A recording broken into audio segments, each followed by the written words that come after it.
Yeah, the AI, Peter, is like more than the .com and the cloud. I think is literally a revolution. Yeah. Welcome to Unstoppable Podcast with Harry Sardinas, inspiring conversations with influential millionaires, investors, thought leaders, entrepreneurs who are making a massive difference with their innovative products and services, and sharing the challenges and wisdom of how they sold their first million. Yeah, and for that, Peter the entrepreneur had to, have to surrender and to be flexible and to admit. And I know that it's hard because created. I mean, we all entrepreneurs, we all have ego. Otherwise, we won't build in the company in the first place. This ego is there. It's actually one of the main things that actually make us who we are, right? That we believe that we can do something amazing that can change the world, right? And that's why we become entrepreneurs. So the ego is there. Otherwise, we don't open a company. Now, at some point, we have to, like I said, surrender. And especially to the things that you don't know. And I admit that there are things that you don't know. Not only that you don't know, things that you don't know, things that you don't know that you don't know, and worse, things that you don't know that you don't know that you don't know, things that you don't even know that because of that. In my path in business, if I tell you stories, I will depress you. You will start crying. So building companies and so on. So the whole point is that if and it's more with the mindset, right? You have to. I think that the whole idea is that you have to.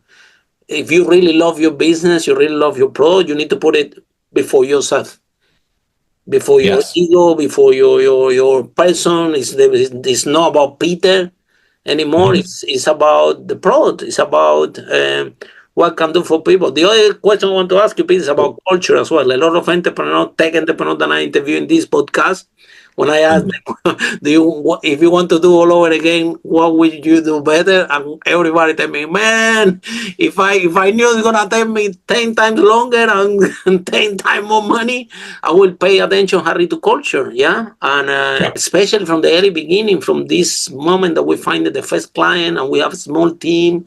And so what's your view, Peter, in culture and how this help you to succeed? Because it's important as well, and nobody teach you anything. Nobody came and teach you, look, Peter, before you open your company, be careful. You need to have these few people, pay attention to the culture, because these are key people that we have to. Nobody came to teach you that, right? So how you learn it? Yeah. Well, I got lucky there. I think that I had good mentors earlier in my career. So I spent the first part of my career, my very first job out of college, I was a management consultant. And I got really lucky that I worked at a great place with great people. I had good mentors who taught me a lot when I knew nothing about business. I mean, 22 years old, no 22-year-old knows anything about it. And then I did that for a few years. And then I worked on Wall Street at a hedge fund for 13 years. And same thing, I got really lucky to work with great people there. And just to see a lot of things go right and wrong. I mean, I was working through the financial crisis, which was a crazy time, and also through the hedge fund boom before that, and then kind of the resurrection afterwards. It was ups and downs, incredible stress, and people working under incredible stress. Really, really smart people. Sometimes succeeding, sometimes failing, and I learned a lot of lessons from that experience about what makes people want to work together and want to succeed and to be more than the sum of the parts, right?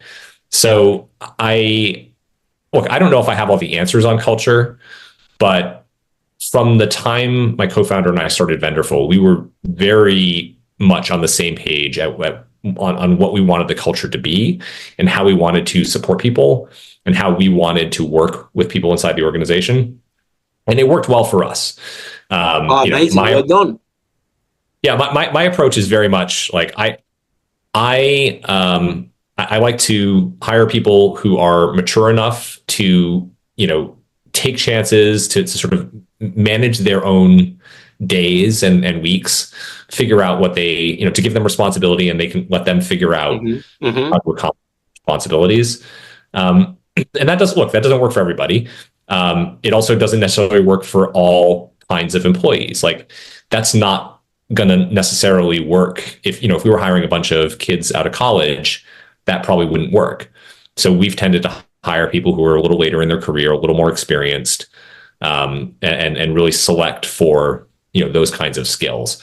And that's worked for us. But there's lots of different ways to build a culture, and that's just what I've done. Yeah.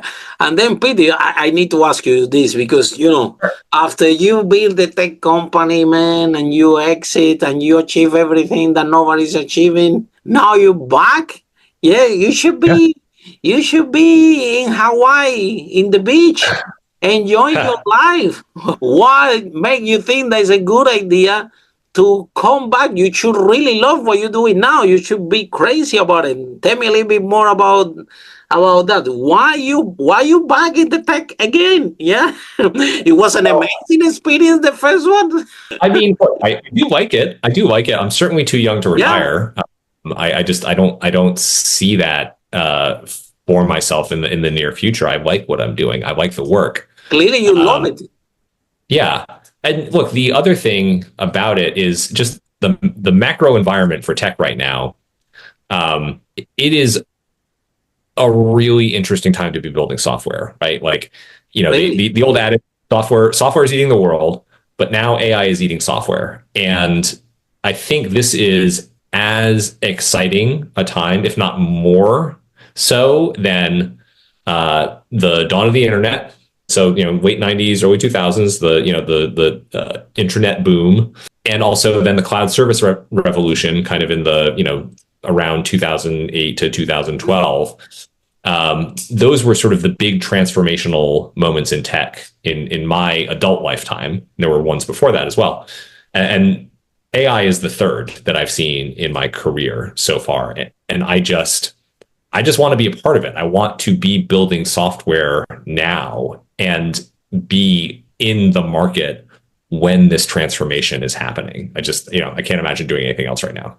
Yeah, the AI, Peter, is more than the .com and the cloud. I think is literally a revolution. Yeah, it could be.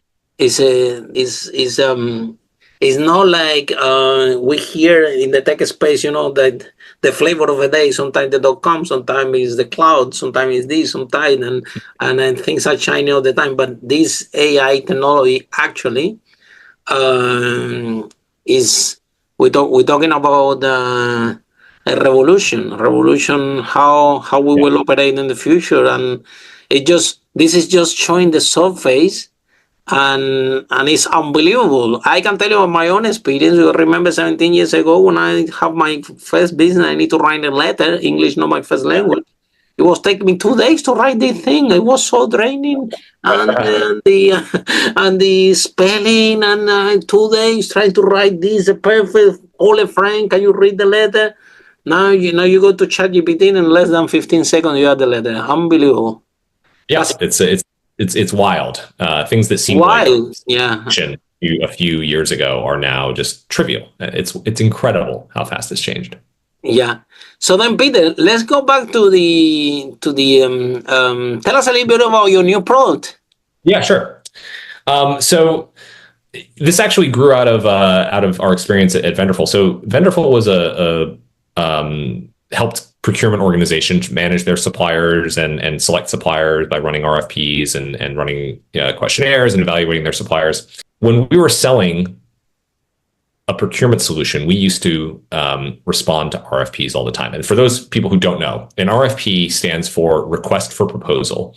It's basically a formal bid process where a buyer of some product or service sends out a document and they want some number of vendors to complete that document and bid on the business in a very structured way. And they're going to compare the responses and do a formal evaluation. It's extremely time consuming. It is not at all like a traditional sales process. You're not sort of engaging in meetings and discovery and building a buying consensus. It's like, no, you're completing a document and it's going to be evaluated by a committee that you don't get access to. It's frustrating for a lot of sellers. So what Fastbreak does is it uses our customers' own content. So all the things that they've written in the past about their products or services, any RFPs they've completed in the past, their marketing materials, product documentation, whatever it is. And when you receive a new RFP, an opportunity to bid on business, we use all that information and leverage AI to help you complete it. In minutes. I mean, like the average RFP takes something like 2-person weeks just to write the content, right? And we can do that in a few minutes. So it radically cuts down. You can do it good, Peter, because you can evaluate the whole, all the documents and everything, the history of the company with the AI and learning thing, and you actually can produce a document that people can actually win the contract because of this. Yeah. Yeah, exactly. And so you touched on something that is kind of a side benefit. People are concerned about, AI hallucinations and the accuracy of AI. And it's a real concern. And we've invested a lot of time in minimizing those, if not eliminating them.